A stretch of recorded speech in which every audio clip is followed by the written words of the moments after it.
اور کہے گا کہ تمہیں تمہارے ایمان نے کوئی فائدہ نہیں پہنچایا، تم اللہ کو مانتے تھے، ہم پتھروں کے بنے ہوئے بتوں کو مانتے تھے، تو کیا فائدہ ہوا؟ تم بھی ہماری طرح جل رہے ہو اور ہم بھی تمہاری طرح۔ تو اللہ کو غضب آئے گا، اللہ کو غیرت آئے گی کہ میرے ماننے والے جو برائی کو برائی سمجھا کرتے تھے اور مجھ سے توبہ استغفار کیا کرتے تھے، ان کو میں کیسے ان لوگوں کے برابر چھوڑ دوں جو میرا انکار کیا کرتے تھے۔ حدیث میں آتا ہے اللہ تعالیٰ فرشتوں سے کہیں گے کہ جس نے زندگی میں کبھی کوئی نیکی کی ہو اس کو جہنم سے نکال دو۔ بہت بڑی تعداد جہنم سے نکلے گی۔ پھر اللہ کہیں گے اب ایسا کرو، سفارشیں شروع ہوں گی، سفارشیں۔ پیغمبر صلی اللہ علیہ وسلم شفاعت کریں گے، اللہ نبی صلی اللہ علیہ وسلم کی شفاعت کی برکت سے بہت سارے مسلمانوں کو جہنم سے نکالیں گے۔ پھر رشتہ دار سفارش کریں گے، آپ کا کوئی بیٹا عالم ہو، حافظ ہو، شہید ہے، کوئی آپ کا دوست ہے، جیسے دنیا میں یاد کرتے ہیں نا، نادرا کی لائن میں لگے ہوئے اندر کوئی تعلق والا نظر آ گیا، آنکھ ماری یار، وہ آ جاتا ہے، وہ بھی آنکھ مارتا ہے۔ ہمارے ایک دوست تھے اتنے چھوٹے سے نا، وہ پاسپورٹ کی لائن میں کھڑے ہوئے تھے، ہم نے ان سے پوچھا یار کوئی آپ کے ساتھ دلچسپ واقعہ ہوا ہو؟ ان کا قد بیچاروں کا بہت چھوٹا، پاسپورٹ کی لائن میں کھڑے ہوئے تھے، تو ہم نے کہا کوئی واقعہ کہہ رہے ہیں میں پاسپورٹ کی لائن میں کھڑا ہوا ہوں، مجھے بلا ہی نہیں رہا ہوں۔ تو میں نے کہا یار اتنے لوگ مجھ سے پہلے چلے گئے، مجھے تو بلا، کہہ رہے بھائی تو کھڑا ہوگا تو تجھے بلاؤں گا نا، تو بیٹھا ہوا کیوں ہے؟ سمجھ آ رہی؟ پھر کہتے ہیں میں نے ایسے اچھل کے بتایا بھائی میں بیٹھا ہوا نہیں ہوں، میں کھڑا ہوں۔ تو عجیب عجیب واقعات ہوتے ہیں پاکستان میں۔ تو جیسے ہوتا ہے نا یار، اب دنیا میں تو یہ غلط سمجھا جاتا ہے، لیکن اللہ تو اللہ ہے، اللہ اس تعلقات کا فائدہ پہنچائے گا۔ شہید سفارش کرے گا، علماء شفاعت کریں گے، آپ کی اولاد میں کوئی حافظ ہے وہ شفاعت کرے گا، تو اللہ ان کی شفاعت کی برکت سے اور بہت سارے مسلمانوں کو جہنم سے نکالیں گے۔ سمجھتے ہو گے نہیں سمجھتے؟ پھر اللہ تعالیٰ فرشتوں سے پوچھے گا اب بتاؤ کتنے لوگ ہیں؟ فرشتے کہیں گے اللہ ابھی بھی بہت سارے لوگ ہیں۔ اللہ فرشتوں سے کہے گا اب کوئی کسی کی سفارش کرنے والا ہے؟ فرشتے کہیں گے اللہ اب کوئی سفارش کرنے والا نہیں ہے، سب کے جتنے ریلیٹو تھے سب نے نکال لی، اب یہ وہ لوگ پڑے ہوئے جن کا کوئی ریلیٹو بھی انسان کا بچہ، اپنے الفاظ میں کہہ رہا ہوں میں، کوئی حافظ عالم کوئی بزرگ کوئی ہے ہی نہیں، سارے وہی جو برے ماحول میں سب دائیں بائیں برے لوگ ہی تھے۔ تو اللہ جواب میں کیا کہیں گے؟ هل يبقى الا الرحمن، کہ رحمان تو باقی ہے نا۔ جب پیغمبر کو اپنی امت پہ ترس آ سکتا ہے، دوستوں کو دوستوں پہ ترس آ سکتا ہے، اولاد کو ماں باپ پہ، ماں باپ کو اولاد پہ، شوہر کو بیوی پہ، بیوی کو شوہر پہ ترس آ سکتا ہے، اور مجھ سے سفارش کر کے نکلوا رہے ہیں، تو میرا بھی تو اپنی بندوں سے خالق اور مخلوق کا تعلق ہے، تو میں بھی تو نکالوں گا نا۔ تو اب کوئی سفارش کرنے والا نہیں ہے، تو من کان فی قلبہ مثقال حبۃ من خردل من ایمان، جس کے دل میں رائی کے دانے کے برابر بھی ایمان ہے، اللہ فرشتوں سے کہیں گے اس کو بھی نکال کے لے آؤ، اس کو بھی نکال کے۔ ایمان کا مطلب پہلے سمجھ گئے؟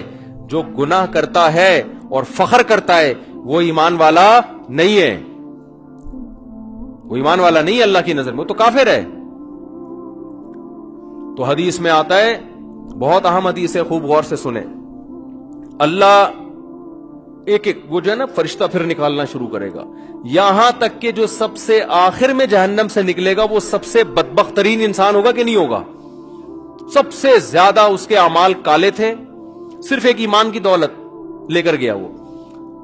تو نبی صلی اللہ علیہ وسلم نے فرمایا کہ جب اللہ تعالیٰ اس کو نکالیں گے، اس حدیث کے راوی ہے عبداللہ ابن مسعود رضی اللہ تعالیٰ عنہ، حضرت عبداللہ بن مسعود کا حلقہ کوفہ میں لگا ہوا ہے، شاگرد بیٹھے ہوئے ہیں، حضرت عبداللہ بن مسعود ان کو یہ حدیث سنا رہے ہیں کہ اللہ تعالیٰ جب اس کو آخری فرد کو نکالیں گے نا، سب سے لاسٹ میں نکلے گا وہ، پتہ نہیں کیا ہوگا وہ، آپ خود سوچ لو، سب سے آخر میں نکلے گا وہ، تو وہ کہے گا کہ میرا رخ اس جہنم سے پھیر دیا جائے، اس سے نفرت ہوگی آگ سے، اللہ اس کا رخ پھیریں گے، پھر اللہ اس سے کہیں گے بتا تو کیا چاہتا ہے،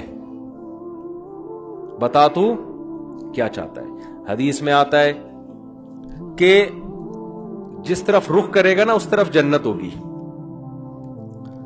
تو وہ اللہ سے کہے گا کہ اے اللہ، یہ جو اتنی خوشنما جنت جس کے بارے میں قرآن کہتا ہے ما لا عین رأت ولا اذن سمعت ولا خطر علی قلب بشر، ایسی نعمتیں میں نے اپنے بندوں کے لیے تیار کر کے رکھی ہیں جو نہ کسی آنکھ نے دیکھی، نہ ان کی حقیقت کسی کان نے سنی، نہ ان کا تصور کبھی کسی دل میں گزرا ہے۔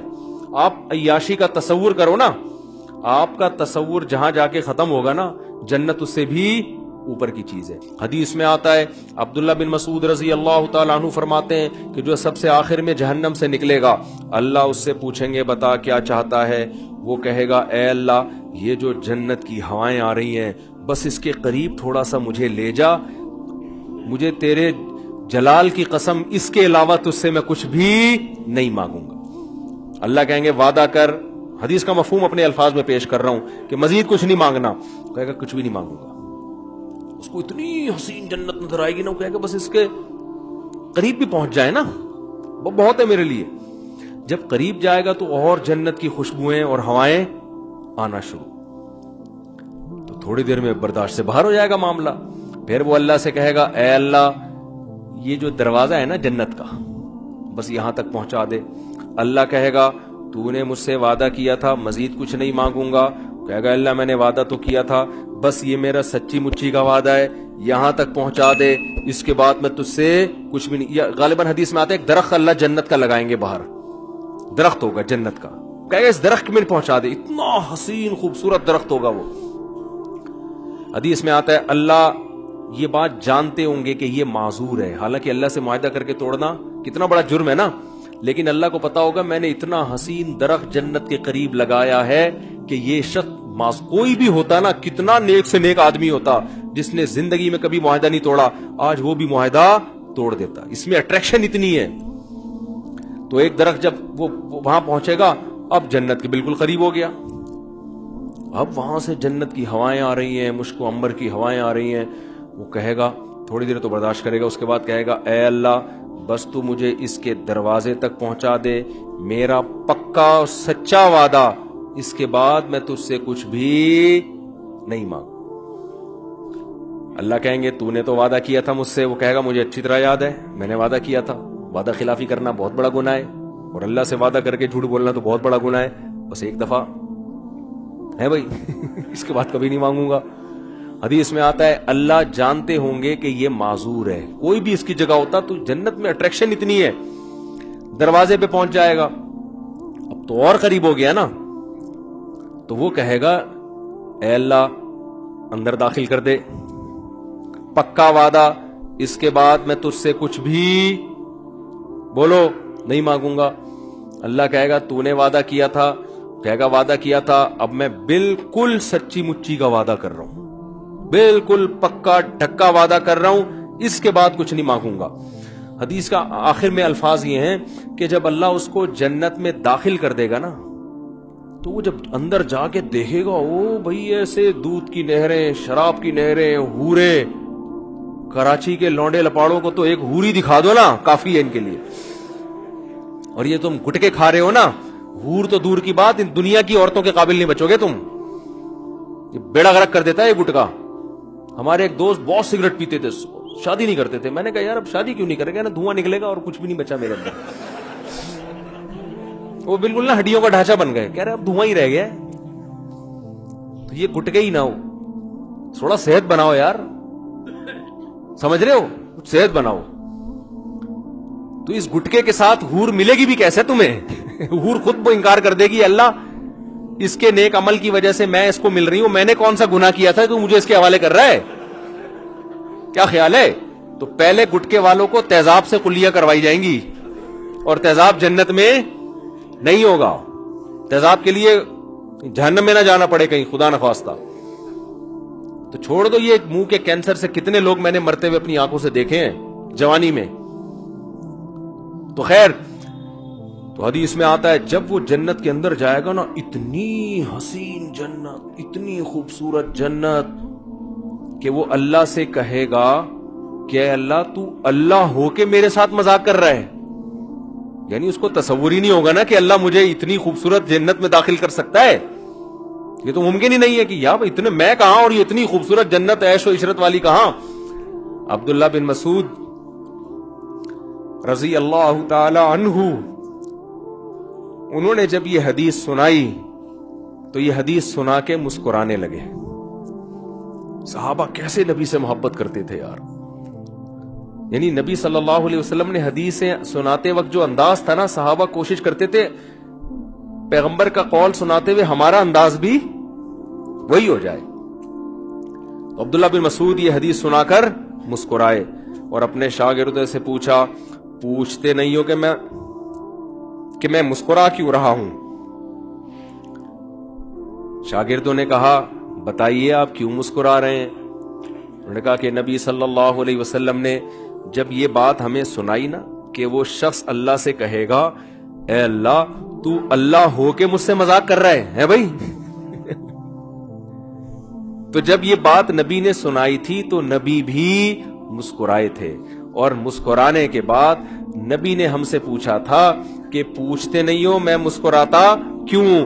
ہم نے پوچھا تھا کہ یا رسول اللہ آپ بتائیے کہ آپ کیوں مسکرا رہے ہیں؟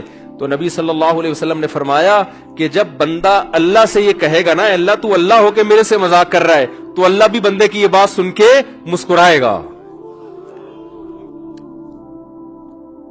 سمجھ رہے ہو؟ اللہ اس پہ گستاخی کا فتویٰ نہیں لگائے گا. گستاخ اللہ کو پتا ہے اس کی اندر کی حالت کیا ہے، اندر کی حالت کیا ہے. پھر اللہ اس سے کہیں گے یہ ایک ہے، اس جیسی 10 گنا بڑی جنت میں نے تجھے دی ہے. تو بھائی وہ اللہ ہے، وہ انسان نہیں ہے. اس کے خزانے بھی بہت اور اس کے دونوں ہاتھ بھی کھلے ہوئے ہیں. تو اللہ کہتا ہے قل اُنَبِّئُكُم بِخَيْرٍ مِّن ذَلِكُم، جن دنیا کی نعمتوں کے پیچھے تم بھاگ رہے ہو نا، اس سے بڑی نعمتیں ہم تمہیں بتاتے ہیں. وہ کیا ہے؟ وہ جنت میں ہے.